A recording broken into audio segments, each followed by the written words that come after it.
నమస్తే, welcome to CM today. నేను మీ మధు. అయితే గత వైసీపీ ప్రభుత్వ హయాంలో నారా లోకేష్ ఒక బుక్ను సృష్టించారు. అదే రెడ్ బుక్. అయితే ఇప్పుడు ఆ రెడ్ బుక్లో అప్పుడు వైసీపీ హయాంలో ఎవరైతే బాధితుల కార్యకర్తలు ఉన్నారో, ఎవరైతే బాధించబడ్డటువంటి నాయకులు ఉన్నారో, ఎవరైతే బాధించబడ్డటువంటి ప్రజలు ఉన్నారో, అయితే వారందరి కోరికల మేరకు ఎవరు ఈ అరాచకం చేశారో వాళ్ళ పేర్లన్నీ కూడా రెడ్ బుక్లో నోట్ చేశారని నారా లోకేష్ చెప్పారు. సో ఎవరెవరైతే కార్యకర్తలను హింసించారో, ఎవరెవరైతే టీడీపీ నాయకులను హింసించారో వాళ్ళందరి పేర్లు కూడా రెడ్ బుక్లో రాసి ఇప్పుడు రెడ్ బుక్లో ఉన్నటువంటి పేర్లను ఒక్కొక్క చిట్టా బయటకు తీస్తూ ఒక్కొక్క పని చెబుతున్నారు Nara Lokesh.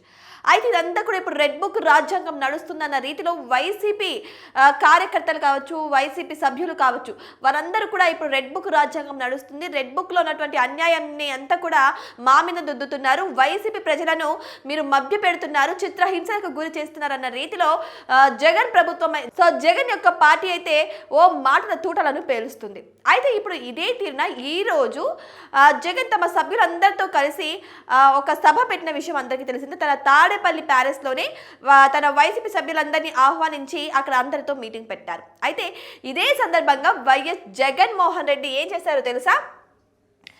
Digital book,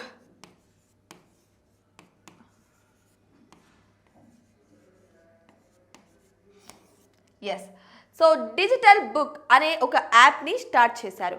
red book అనేది ఎలా ఉందో సో అలాగే డిజిటల్ బుక్ను కూడా మేము స్టార్ట్ చేస్తున్నామని చెప్పుకొచ్చారు జగన్. సో ఈ విధంగా ఈ రోజైతే ఈ యొక్క డిజిటల్ బుక్ని అయితే ఓపెన్ చేయడం అయితే జరిగింది. సో ఈ డిజిటల్ బుక్లో ఎవరైతే కూటమి ప్రభుత్వం వల్ల బాధింపబడుతున్నారో, ఎవరైతే కూటమి ప్రభుత్వం అరాచకాలకు బలవుతున్నారో వాళ్ళందరూ కూడా ఈ రెడ్ బుక్లో వారి వారి అన్యాయాలను చెప్పుకోవచ్చని, ఎవరైతే ఇప్పుడు వైసీపీ యొక్క కార్యకర్తలను బాధ పెడుతున్నారో వాళ్ళందరి పేర్లు కూడా ఈ రెడ్ బుక్లో నోట్ చేస్తా అన్నట్టు జగన్మోహన్ రెడ్డి చెప్పుకొచ్చారు. సో ఇప్పటి వరకు రెడ్ బుక్ రాజ్యాంగం నడిచింది, కానీ ప్రతిసారి టైం మీ వైపే ఉండదు, టైం కూడా మా వైపు వస్తుంది. అప్పుడు మేము చెప్తాం, అప్పుడు మేము ఈ యొక్క డిజిటల్ బుక్ని ఓపెన్ చేస్తాం అని జగన్మోహన్ రెడ్డి చెప్పుకొచ్చారు. సో ఈ డిజిటల్ బుక్లో మీ యొక్క సమస్యను రిజర్వేషన్ కూడా చేయించుకోవచ్చు అంట. అయితే సో ఈ రెడ్ బుక్ కోసం ఒక క్యూఆర్ కోడ్, అంతేకాకుండా ఒక టోల్ ఫ్రీ నెంబర్ని కూడా అందుబాటులోకి తీసుకొచ్చారు. మీరు ఆ క్యూఆర్ కోడ్ ద్వారా మిమ్మల్ని ఎవరైతే ఇబ్బందులు పెడుతున్నారో వారి పేర్లు ఇందులో ఎంటర్ చేయవచ్చు. మిమ్మల్ని ఎవరైతే ఇబ్బందులు పెడుతున్నారో వాళ్ళ పేర్లను మీరు ఫోన్ చేసి మీరు రిజర్వేషన్ చేయించుకోవచ్చు. సో ఈ విధంగా ఈ యొక్క డిజిటల్ బుక్లో ఎవరెవరి పేర్లు అయితే వస్తాయో రేపు పొద్దున ఖచ్చితంగా వైసీపీ ప్రభుత్వం అధికారంలోకి వచ్చిన తర్వాత అప్పుడు వాళ్ళ పేర్లను బయటికి తీస్తామని, వాళ్ళకి తగిన బుద్ధి చెబుతామని, న్యాయపరంగా నిలబెట్టి వాళ్ళని శిక్షిస్తామని, ఇప్పుడు వాళ్ళు రిటైర్డ్ అయినా సరే, అప్పటి కాలంలో వాళ్ళు రిటైర్డ్ అయినా సరే రిటైర్డ్ అయిన వాళ్ళని తీసుకొచ్చి బయట పెడతామని, విదేశాలకు వెళ్ళినా లాక్కొస్తామని, సప్త సముద్రాల అవతలకి వెళ్ళినా సరే తీసుకొచ్చి అన్యాయం జరిగింది అంటూ మేము నిలదీస్తామని, వాళ్ళందరికీ తగిన బుద్ధి చెబుతామన్న రీతిలో ఇప్పుడు జగన్ ఈ డిజిటల్ బుక్ అయితే ఓపెన్ చేయడం అయితే జరిగింది. సో ఈ డిజిటల్ బుక్ అనేది ఇప్పుడు నిజంగానే పేరును సంతరించుకుంది. సో ఈ డిజిటల్ బుక్ అనేది నిజంగానే రెడ్ బుక్ అంత ప్రాముఖ్యతను సంతరించుకుంటుందా, లేదంటే ఇది కేవలం ఒక బుక్ లాగా పడి ఉంటుంది అనేది కూడా మనం వెయిట్ చేసి చూడాల్సిందే.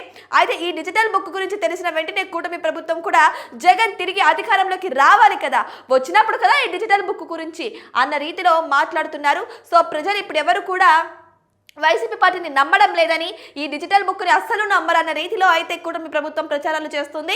సో ఏదేమైనా సరే ఇప్పుడు ఈ డిజిటల్ బుక్లో ఎవరి పేరు మొట్టమొదట ఎంటర్ అవుతుంది కూడా మనం వెయిట్ చేసి చూడాల్సిందే.